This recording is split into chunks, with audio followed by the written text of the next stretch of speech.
Ó Pai, também abençoa agora, Senhor, a vida do pastor Hilton, ele que vai ministrar a Tua palavra, que o Senhor seja com ele, que o Senhor use ele poderosamente em nome de Jesus. Amém.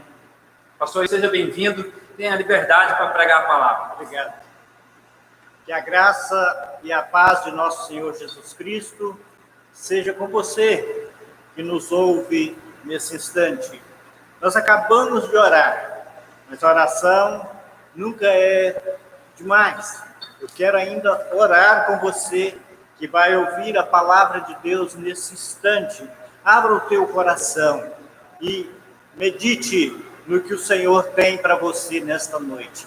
Oremos, Pai, que a tua bênção seja sobre cada um que nos ouve nesse instante, que a paz verdadeira do teu Espírito Santo possa estar na vida de cada um, e que haja refrigério na alma e no espírito, porque a tua palavra é quem nos conforta, é que nos leva ao entendimento da tua vontade para conosco. Que o meu irmão, nesse instante, a minha irmã, possa receber do Senhor a bênção que necessita, em nome de Jesus. Amém. Eu sei que nesses dias as pessoas estão já saturadas de tanto ouvir falar de pandemia, de vírus, mas o assunto que nós vamos desenvolver nesse instante se faz necessário ainda citar o momento em que vivemos. Vivemos um momento de medo, muitos até em pânico, e realmente não é para menos. Enquanto o cuidado é redobrado e é necessário, porque realmente é um problema internacional, um problema das nações. Mas nestes dias nós podemos perceber que não há poderosos ou outros cidadãos comuns que não estejam preocupados. Aí então lembramos do que Jesus disse a Pilatos. Ele disse a Jesus que tinha poder de soltá-lo ou de crucificá-lo. Então Jesus disse: nenhum poder terias se do céu não te fosse dado. Os poderosos da terra, mesmo que não reconheçam que o poder é dado dos céus, mesmo assim, eles estão sentindo que o poder que eles têm nada vale para uma pandemia que assola a humanidade nesses dias. E preocupados com o vírus, procurando prevenção, medo até da morte, conforme muitos já perderam a vida, infelizmente. Mas a morte física não é o fim. Creia você ou não. Muitos não creem, preferem não crer para não se preocupar, mas crendo ou não crendo, após a morte deste corpo, a alma vai viver eternamente, ou viverá eternamente, pois nós nos tornamos eternos a partir do momento em que fomos concebidos. E essa eternidade, ela depende, então, das nossas escolhas. Onde estaremos na eternidade? Muitos dizem onde passará, mas ela não passa. Onde estaremos na eternidade depende das nossas escolhas aqui, enquanto estamos com vida. Então, eu quero te dizer, é legítimo se preocupar, é legítimo ter medo, mas até certo ponto, porque Jesus disse em Lucas capítulo 12, versículo 4 e 5, o seguinte: digo-vos, amigos meus, não temais os que matam o corpo, e depois não tem mais o que fazer, mas eu vos mostrarei a quem deveis temer. Temei aquele que depois de matar tem poder para lançar no inferno. Sim, vos digo, a esse temei. Quem é esse que nós devemos temer? O nosso Pai Celestial. Ele não tem desejo e nem prazer de condenar ninguém, mas o próprio ser humano, ele recebeu de Deus a liberdade para a escolha.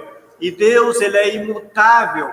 Então, por ele nos dar essa escolha, ou essa liberdade de escolha, muitos têm escolhido não depender de Deus, ou simplesmente acham que não depende, mas a vida é dom de Deus. Então, nós temos que temer aquele que pode nos levar ao céu de glória, ou então condenar aqueles que não querem temê-lo. Temer a Deus não é ter medo de Deus, mas é ter temor e dar a Ele a devida honra, pois Ele é o Criador de todas as coisas. Vivemos em um tempo em que parece ser moderno não crer em Deus, mas essa modernidade vai levar muitas pessoas a uma eternidade sem Deus, e após a morte não tem mais o que ser feito, não adianta mais orações, não adianta mais petições, porque tudo já está selado para o dia do juízo. Então Jesus nos dá essa alerta: temei antes aquele que após matar tem poder para lançar no inferno. E a única coisa que condena o ser humano são as suas atitudes. O pecado separa o homem de Deus. Mas nós temos um vírus que leva a pecar. Esse vírus, talvez nós não estamos preocupados com ele. Em 1 João 2,16, nós temos a Escritura dizendo o seguinte: porque tudo o que há no mundo, a concupiscência da carne, a concupiscência dos olhos e a soberba da vida, não é do Pai, mas do mundo. O que é concupiscência? É o desejo maldoso da carne, o desejo irresponsável da carne. E esse desejo, ele atinge as pessoas na carne. Infelizmente, nós estamos isentos de desejos pecaminosos, mas podemos nos isentar do pecado se não permitir que a concupiscência atue na nossa mente. Por isso temos que estar protegidos com o capacete da salvação. Aí então nós podemos entender que o capacete protege a cabeça e a concupiscência ela vem pela mente. Mas se nós estivermos protegidos com o capacete da salvação, ou seja, não negociar a nossa salvação por nada, nós vamos repreender todo e qualquer pensamento maligno e vamos continuar em comunhão com Deus. Em Tiago, no capítulo 1, o versículo 15, nós temos um versículo interessante, que diz o seguinte: depois, havendo a concupiscência concebido, dá à luz o pecado. E o pecado, sendo consumado, gera a morte. Até nós podemos conjecturar. Aqui nós podemos descobrir a avó da morte. É engraçado, mas é porque se a concupiscência dá à luz o pecado e o pecado gera a morte, então nós podemos conjecturar, ou seja, fazer uma comparação. A concupiscência, ela é a avó da morte. E dela ninguém escapa quando ela atinge, nós só escapamos quando estamos com o antídoto, que é o sangue de Jesus Cristo, que nos purifica de todo pecado. Aí então, essa concupiscência, ela é retirada da nossa mente e continuamos olhando para o alvo, para Jesus Cristo, que é o autor e consumador da nossa fé. Mas aqueles que pecaram, e que não deram ouvidos, mas que ainda estão com vida, ele ainda tem um escape. João Batista disse: eis o Cordeiro de Deus que tira o pecado do mundo. Esse Cordeiro de Deus é Jesus Cristo. Ele veio e, sem nenhum pecado, se entregou por nós, foi crucificado, derramou o seu sangue para então tirar o pecado do mundo. Ou seja, de todos aqueles que creem, entendem que Jesus morreu na cruz em substituição a nós, aí então ele pode ser então perdoados os pecados. A Bíblia diz que todos pecaram e separados estavam da glória de Deus. Mas então Jesus Cristo veio para então ser o remédio para esse vírus, para ser o remédio para nos livrar da morte eterna. Então nós preocupamos muito com a morte carnal, isso é legítimo, todos querem viver, a vida realmente é maravilhosa, principalmente quando nós temos a paz verdadeira, quando realmente em nós habita a paz do Espírito Santo. E é necessário que nós oremos, ó Espírito Santo, inunda ou domina, possua todo o nosso ser. Aí então a nossa paz será plena. Mas então Jesus Cristo é o que tira o pecado do mundo. Em Romanos 6, versículo 23, diz assim: porque o salário do pecado é a morte.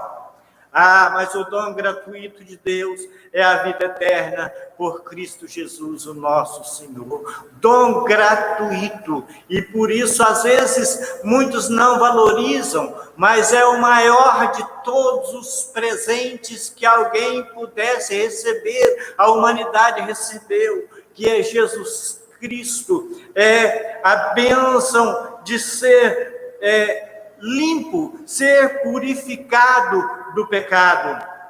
1 Pedro 2,24 nos diz: levando ele mesmo em seu corpo os nossos pecados sobre o madeiro, para que, mortos para o pecado, pudéssemos viver para a justiça. Então, Jesus Cristo, ele é a solução da humanidade, ele é o antídoto, ele é o escape, é o livramento da morte eterna, da morte na carne, ninguém escapa, mas da morte eterna, todos aqueles que entenderam o projeto de Deus para a salvação do ser humano, ele escapa da morte eterna em Jesus Cristo. E como isso é processado? Não é necessário fazer nada, sim, é necessário crer, porque se não crer, não pode tomar posse dessa bênção. E crer é um ato, crer é uma obra. Não é as obras que nós fazemos aqui que nos salva, mas porque nós somos salvos, praticamos as obras boas, porque nos tornamos filhos de Deus, e toda boa dádiva vem de Deus, e como filhos de Deus, temos o DNA de Deus, aí então podemos fazer aquilo que Deus quer que façamos, fazer o bem, praticar atos que agrada ao Senhor, mas não para ser salvo, é porque somos salvos, nos tornamos filhos, e o filho, ele imita o pai. A Bíblia diz: sede imitadores de Deus como filhos amados.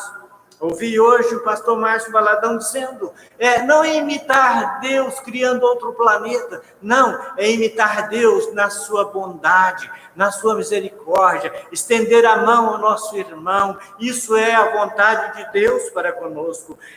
Porque em João 3,16 diz o seguinte: porque Deus amou o mundo de tal maneira que deu o seu Filho unigênito, para que todo aquele que nele crê não pereça, mas tenha a vida eterna. Então você que porventura não tem certeza da sua salvação, esse é o momento oportuno. Mas você poderá perguntar: mas eu posso ter certeza? Pode, porque Jesus disse: aquele que vem a mim, de maneira nenhuma lançarei fora. Ele não ia mentir para você e para mim, ele afirmou isso. Então aquele que vai a ele, de maneira nenhuma é lançado fora. E então nós passamos a ter certeza de salvação. Você pode dizer: mas e se eu sair? Se você jogar fora um presente tão valioso desse, eu te diria: aonde estaria a sua inteligência?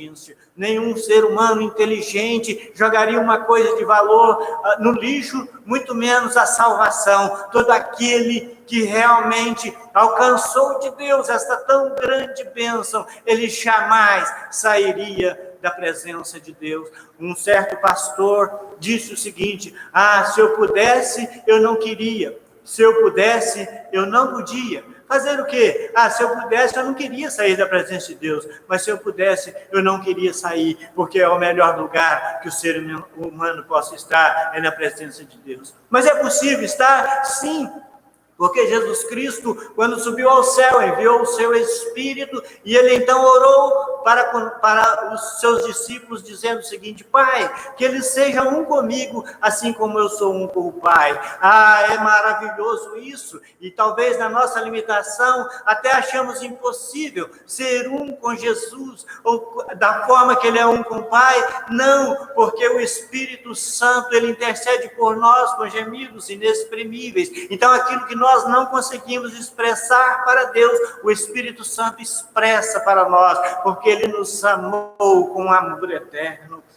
Com o coração crer e com a boca confessar, será salvo. Então, se você crer neste momento, você pode confessar: Senhor Jesus, eu te quero como meu único e suficiente Salvador. Perdoa os meus pecados e escreve o meu nome no livro da vida. E aí então, em Hebreus 10:17 está escrito: e jamais me lembrarei de seus pecados e de suas iniquidades. Isso é dom de Deus. Ele esquece os nossos pecados e as nossas iniquidades quando nós permitimos que Jesus Cristo purifique o nosso coração e a nossa alma. Isso é questão de crer. É necessário crer para receber. Sem fé é impossível agradar a Deus. A fé não salva, mas a fé te leva a receber a salvação em Jesus Cristo, o nosso Senhor. E se você então quer receber Jesus como seu único e suficiente Salvador, diga a Ele: Senhor, eu te quero. Não importa o que você fez, o seu passado não interessa mais, porque Jesus Cristo perdoa todos os nossos pecados. Pecado para Deus não tem tamanho e nem quantidade. Pecado é pecado, santificado é santificado. E todos aqueles que recebem Jesus Cristo como seu único e suficiente Salvador, ele é justificado em Cristo. Ele peca, mas pede perdão de imediato, porque o Espírito Santo está nele e o leva a entender que errou, e aí então ele continua purificado. Costumo comparar a purificação de Jesus Cristo como um carro que vai ao lavador. Ele sai de lá limpo. Se ele passar em uma poça de lama e sujar, e você novamente jogar água, ele vai continuar limpo. Assim somos nós na presença de Deus, continuamos purificados, porque quando nós pecamos, o Espírito Santo nos mostra, pedimos então perdão, somos purificados e continuamos limpos na presença de Deus. Que o Senhor te leve a entender que a maior de todas as bênçãos é a salvação em Cristo Jesus. Proteja-se, sim, das enfermidades que assolam a humanidade, mas proteja-se da condenação eterna, porque a vacina, o remédio é Jesus. Se houvesse uma vacina para o coronavírus agora, você correria e iria vacinar. Pois há uma vacina contra a morte eterna, o sangue de Jesus Cristo, que nos purifica de todo pecado. Você pode então mudar o seu vocabulário. Hoje eu recebi em um grupo a seguinte frase: não diga mais Covid-19, diga com vida 20. Com vida eterna em Jesus, vida e vida com a